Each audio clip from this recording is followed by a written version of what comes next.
Buenos días, buenas tardes, buenas noches para todos mis hermanos y amigos que nos están viendo y escuchando. Hoy es nuestro día 98 de Principios para Vivir Mejor. En este aislamiento inteligente por causa del COVID-19, pásalo con Jesús. No se te olvide darle like, me gusta, suscríbete. Queremos enviar un saludo muy especial para el presidente de la Convención Bautista Ecuatoriana, el pastor Milton Bustos. Pastor Milton, bendiciones para usted, para su vida y toda su familia. También a nuestro presidente fundador de Red de Multiplicación, el doctor Juan Wegenbel, allá en los Estados Unidos. Bendiciones, Juan, para ti y para toda tu preciosa familia. Hoy es adoración como un principio para vivir mejor. Adoración con la palabra y la oración. Pero quisiera invitarte a algo. En Red de Multiplicación es un ministerio que impulsa la plantación de iglesias, preparando líderes y brindando material para hacer el trabajo. Así que si tú quieres plantar una nueva iglesia o quieres abrir un grupo a través de la digitalidad, un grupo de estudio bíblico para que la gente vaya conociendo del Señor, entonces te invitamos a que ingreses a www. Red. reddemultiplicación.com y allí entonces vas a encontrar la guía, la dirección para hacerlo. Y también te puedes comunicar conmigo si te parece y puedo dar más orientación sobre cómo plantar iglesias y cómo plantar iglesias o abrir nuevos grupos a través de la digitalidad. Nuestro tema entonces, adoración con la palabra y la oración. Para hoy, ¿en qué vamos a meditar? La adoración como un principio para vivir mejor en la palabra y la oración. Nuestro tema entonces hoy será la meditación en las Escrituras fomenta la santidad. Salmo 19, versículos 12 al 14. ¿Qué nos dice en la primera parte del versículo 12? ¿Quién podrá entender sus propios errores? Esta pregunta tiene una respuesta muy obvia. Nadie. ¿Por qué? Porque nosotros solo somos los menos conscientes en cuanto al pecado, a lo que hacemos, si realmente está bien o mal, porque lo vemos desde nuestra propia perspectiva, de qué está bien o qué está mal. Pero aquel que conoce la Biblia sería como un espejo que nos va a mostrar nuestros propios defectos, realmente cómo estamos actuando, y no a la luz de una máscara o de una actitud que tomamos en ciertos momentos. Al descubrirnos, nos podemos preguntar, ¿qué es lo que hice mal? ¿Qué estoy haciendo? ¿Cómo me equivoqué? Con frecuencia cedemos a las malas influencias, a veces sin intención de desobedecer la ley divina. Pero pasa igual como el que quiebra un plato sin intención, pero lo quebró. En el versículo 12, en la segunda parte, dice el salmista, líbrame de los que me son ocultos. O sea, de esos pecados, está diciendo, líbrame de los que me son ocultos, de los errores. Todos tenemos defectos morales que ni siquiera imaginamos. El gran predicador Spurgeon dijo, si tuviéramos ojos como los de Dios, tendríamos una opinión diferente de nosotros. Porque es importante Ajá. orar para que Dios nos muestre esos errores ocultos, o sea, para que nos descubra Uh-huh. realmente y que nos perdone. Como dice el Salmo 139, 23 y 24, que dice, examíname, oh Dios, conoce mi corazón. Pero no solo eso, también dice, pruébame y conoce mis pensamientos y ve si hay en mí camino de perversidad. ¿Para qué? Para que me guíes en el camino eterno. Y el salmista tomaba muy en serio los pecados ocultos, o sea, aquellos que a veces no parecen, pero que realmente sí son pecados. Y por lo tanto, para ellos pedía liberación. Se le pueden llamar como zorras pequeñas que van a los viñedos Uh-huh. y que son tan pequeñas no se notan, pero que comienzan a hacer daños en diferentes zonas del viñedo. Dios puede guardar a las personas de caer en pecados que de pronto lo hacemos sin querer. En la primera parte del versículo 13 del salmo que estamos reflexionando, el 19, el salmista nos dice, preserva también a tu siervo de las soberbias. El significado bíblico de soberbia se refiere a la altivez, a la prepotencia, a ese ego que tenemos las personas. Y se da cuando pensamos que somos superiores. Alguien soberbio que no cree en la igualdad, que es incapaz de reconocer sus faltas, pues él cree que es casi perfecto. Siempre le gusta salir y lograr lo que se propone por encima de todo. Describe entonces esto de la soberbia a las personas altaneras e impías que tienen la opinión exaltada de sí mismas.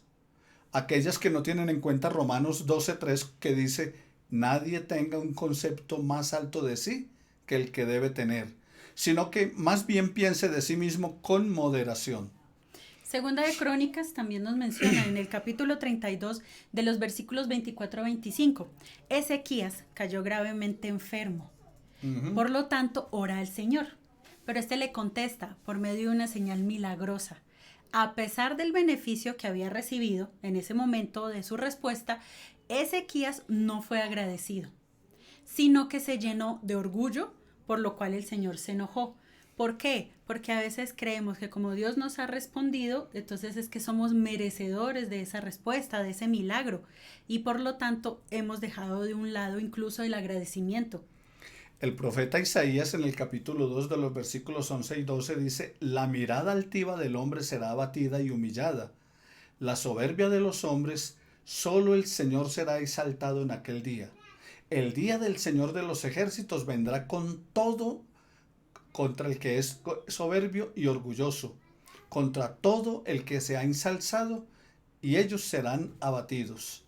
Isaías 13:11 dice, haré que cese la arrogancia de los soberbios y abatiré la altivez de los fuertes. Los soberbios nos recuerdan a los humanistas que hoy abundan y que dicen que no necesitamos a Dios. Ellos dicen que el ser humano puede hacerlo todo.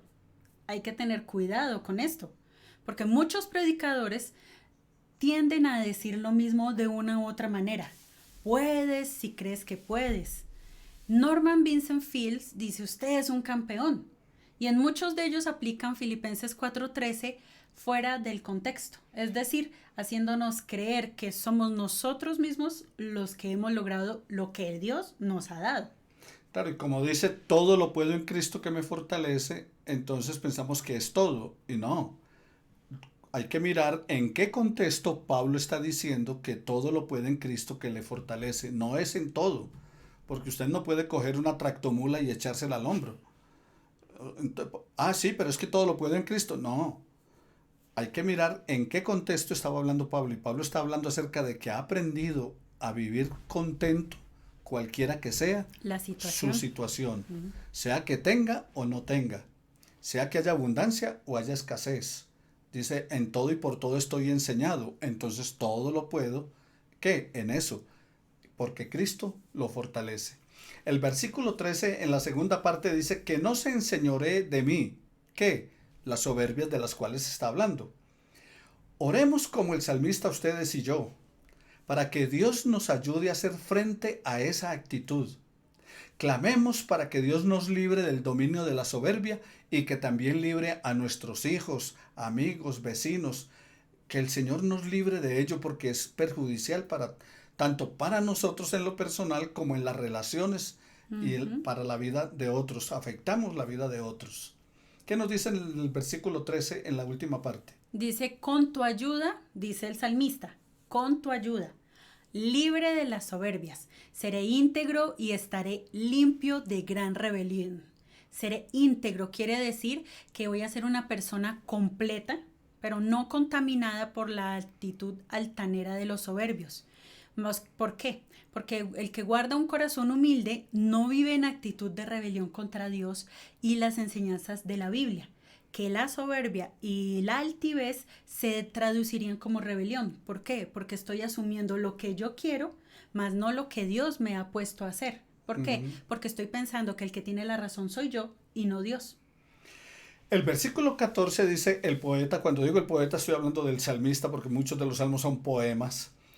Él dice, sean gratos los dichos de mi boca y la meditación de mi corazón delante de ti, oh Jehová, roca mía y redentor mía. O sea que mis dichos, lo que yo hable, lo que diga, lo que sienta en mi corazón, debe ser grato para el Señor. Dios es un Dios personal, por eso Él dice, roca mía, redentor mía. Puede ser mío. Ah, entonces no es de otros, no, es de todos, es Dios de todos, pero el asunto es que el salmista aquí está tomando lo personal, es mi Dios. Y es que la salvación es personal, no es colectiva. Es un apoyo moral y espiritual Dios para él, es roca mía, o sea, donde le da ¿qué? Firmeza. Es uno que está dispuesto a rescatarnos de nuestras dificultades. Es redentor mío. ¿Por qué? Porque redime el alma y me rescata de situaciones que van más allá de nuestras habilidades. Nos aún toman nuestras debilidades y se fortalece en ellas. Como dijo el apóstol Pablo, el poder de Dios se perfecciona en nuestra debilidad. Redentor en hebreo es esa palabra que significa vengador de sangre, como está en el Salmo 9:12. O él era también la persona que cuidaba los intereses de un pariente, como en el caso de Ruth en el capítulo 3, versículo 9, que su tío cuidaba los intereses de ella. Redimir significa rescatar a alguien de la esclavitud, librarlo de una obligación o poner fin a un trabajo, a un dolor, a una molestia. Ahora estamos tratando con adoración con la palabra y oración, ¿cierto? Hemos visto que la adoración por medio de la oración, Mateo 6, 9, 10, versículos 9 y 10, y Primera de Corintios, versículo 14 y 15. Primera de Corintios 14, versículo 15. Sí. Dice, así como la lectura de la Biblia nos prepara para la adoración, también encontramos la oración, que expresa nuestros sentimientos de adoración. Orar no es difícil. Muchos me han preguntado, pero es que ¿cómo oras? Incluso me han pedido que les escriba las oraciones, pero yo siempre les digo que orar es una conversación que tienes con Dios, como lo haces con tu familia, con tu amigo, con tu amiga.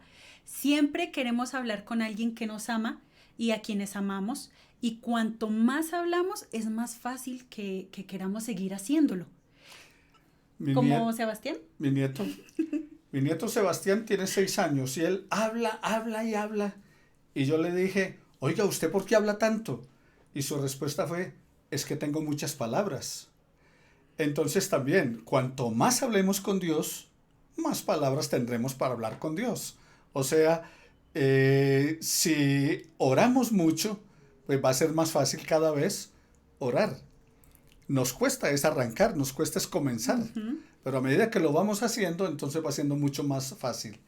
De esa misma manera, entonces, como les digo, entre más oramos, más fácil será orar. Más fácil será expresarle nuestro amor a Dios en palabras y en adoración. Ahora, adoramos con nuestras palabras. En el Salmo 99, versículos 1 al 3, dice, Jehová reina, temblarán los pueblos, Él está sentado sobre los querubines, se conmoverá la tierra. Jehová en Sión es grande y exaltado sobre todos los pueblos. Alaben tu nombre, grande y temible, Él es santo. Cuando usted ora solicitando a Dios ayuda en algún problema, a eso lo llamamos una oración de petición. Pero también cuando usted ora por otras personas, por su país, que sufren una necesidad, a eso le llamamos una oración de intercesión. Es posible que usted esté de acuerdo con nosotros o no, pero hay una clase de oración que no depende de las circunstancias, de esas circunstancias que nos rodean, como lo que está pasando actualmente por el COVID-19, sino que esa oración depende únicamente de Dios y de lo que Él es. Esta es oración de adoración. Lo que mencionabas, oración de petición cuando pedimos algo, oración de intercesión cuando clamamos por otros, pero la oración de adoración es cuando nos dirigimos directamente a Dios y le exaltamos y le glorificamos por lo que Él es. Cuando adoramos en oración, dejamos de fijar la vista en nosotros mismos, en nuestras necesidades e incluso en las respuestas que ya hemos recibido. y nos concentramos únicamente en Dios, en sus cualidades eternas e inmutables, en su poder, su fidelidad, su amor, su misericordia, su omnisciencia, su omnipresencia, es decir, en todos los atributos que forman parte de su carácter. Yo escuchaba al pastor decirle a la congregación en muchas ocasiones que si usted no sabe qué orar o qué decirle a Dios, a dónde debíamos ir a buscar, que era una fuente de inspiración, a los salmos, ¿Correcto? que era una forma en la cual si de pronto no encontrábamos las palabras adecuadas o no sabíamos cómo expresarlas, podíamos ir a los salmos donde encontrábamos todo esto que hemos mencionado, que era una fuente en la cual podíamos usarlos también como una oración personal. En la oración de adoración nos acercamos a Dios con una actitud, pero no aquella de que estamos pidiendo y estamos buscando recibir, sino que estamos más bien dándole a Él gloria, dándole a Él alabanza. En ese momento nos ofrecemos a nosotros mismos como una ofrenda para Dios, como sacrificio vivo, santo y agradable a Dios. Mas ese momento debemos antes habernos examinado y haber buscado qué cosas no son agradables antes de ir a presentarnos ante Él como esa ofrenda, para que realmente pueda ser agradable a Dios. Es bueno empezar nuestros momentos de oración con adoración. Los domingos en la iglesia, al iniciar los momentos de oración, yo le pido a los hermanos, a toda la congregación, los pongo, oiga, ¿usted qué opina? Que mencionen algo de los atributos de Dios. Yo les digo, bueno, piensen en un atributo de Dios. ¿Por qué usted debería glorificarle esta mañana? Y ellos comienzan a decir, ¿por qué razón? O sea, esos son momentos de adoración a través de la oración, reconociendo los atributos de Dios, glorificando a nuestro Dios. Jesús nos dio el ejemplo de ello. Cuando Él enseñó a orar a los discípulos, antes de llevarle las peticiones a su Padre, lo primero que Jesús hizo fue honrar en alabanza. Él dijo, Padre nuestro que estás en los cielos, santificado sea tu nombre, venga tu reino, hágase tu voluntad como en el cielo, así también en la tierra. O sea que lo que hizo primero fue ¿qué? Adorar y glorificar a su Padre. Y eso no lo dejó a nosotros como enseñanza. En Primera de Corintios, la palabra del Señor, ¿qué es lo que nos dice? Primera de Corintios 14, versículo 15, en la primera parte dice, ¿qué pues? Oraré con el espíritu, pero oraré también con el entendimiento.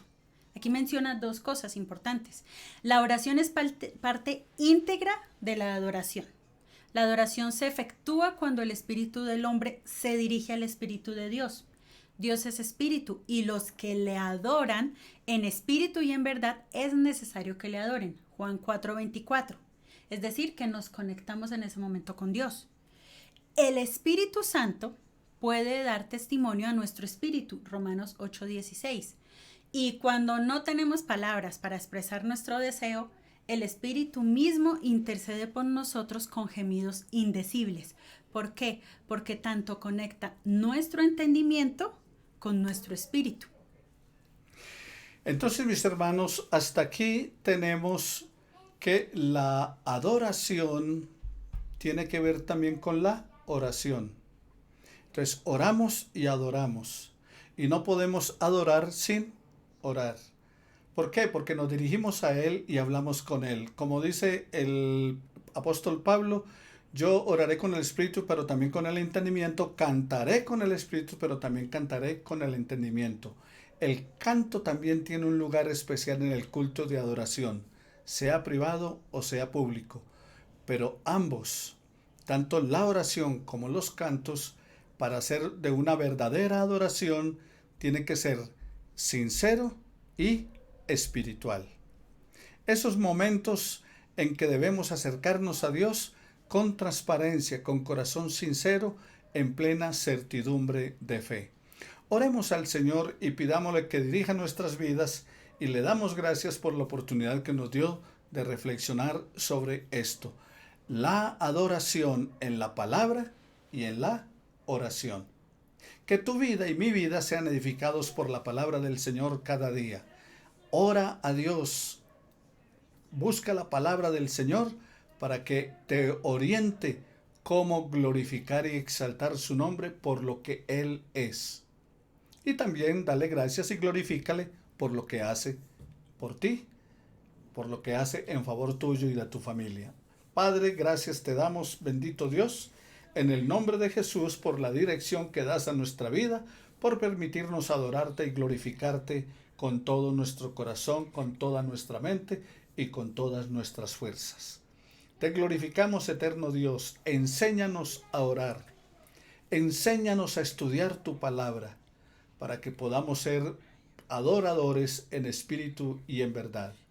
Y que sea tu Espíritu Santo dirigiendo a ti, Padre eterno, nuestra adoración, nuestras oraciones y revelándonos la palabra escrita a fin de agradarte en todo. En el nombre de Jesús nuestro Señor.